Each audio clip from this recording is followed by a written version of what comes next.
Hey Sherry. One of the reasons why I like writing fanfiction so much is that I'm pretty good at mimicking character voice, but when I try to make my own characters, they always fall flat. More than once, when I have been procrastinating on my writing projects, I've gone to Google and typed in character development questions, and the things that always come up are those surveys of like hundreds of questions that are like, what is their favorite cheese? What's their favorite color? What animal would they be if they were an animal?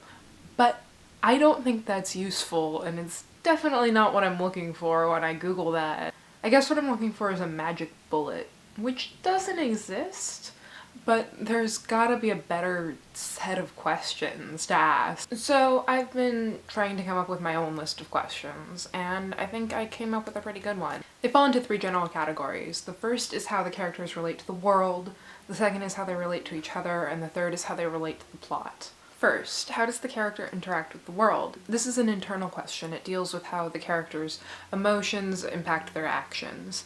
Clearly, a character whose default emotion is anger is going to come at things differently than a character whose default emotion is optimism. And understanding a character's morals and ethics can be really important to understanding how they're going to react to situations. One litmus test I have for this is the drowning child test, where I pose a simple question. If the character was walking along their favorite body of water and saw a child drowning, how would they react? Would they jump in immediately without taking their clothes off? Would they stop to see if somebody was already going for the kid? Would they keep walking and let the child drown? How bad does the situation have to be before they intervene? If there's already somebody helping, would they try to help themselves or just watch it go down? Deciding how your characters deal with external conflict is an important part of deciding how they will behave in the story. Second, how do they interact with each other?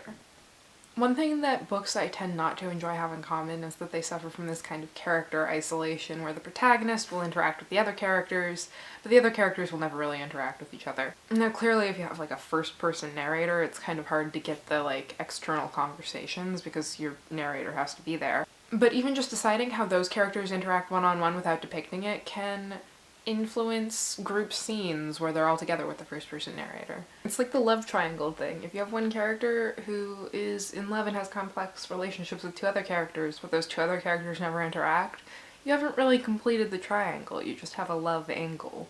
And wouldn't it be more interesting if those other two characters had their own complex relationship? Finally, how they interact with the plot. For the most part, you really don't want your protagonist to be a passive character who things happen to. You want them to take part in the story and have an impact on their surroundings. And preferably be irreplaceable, so that they behave in a way that no other character could behave, and they're the only one that can do the job they have to do. This is kind of a second draft problem, because in the first draft you really just want to get things down. And if that means just steamrolling your protagonist with the plot, do it.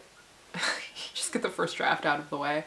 And then go back and examine how they reacted in each of the situations and how the things that you've decided from how they interact with the world and how they interact with the other characters would impact the decisions they make.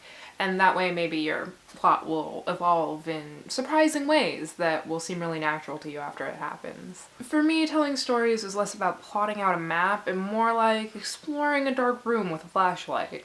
Sometimes I stumble on something that I didn't realize was there, but makes a lot of sense once I think of it. So don't stick to your initial plot if you come up with something better that makes more sense for your characters, because it'll make for a more interesting story and more dynamic characters. That's all! Sherry, learn from my mistakes. Don't do your video on Thursday. Do it on Wednesday so you have it ready to upload on Thursday. This is crazy. Ah!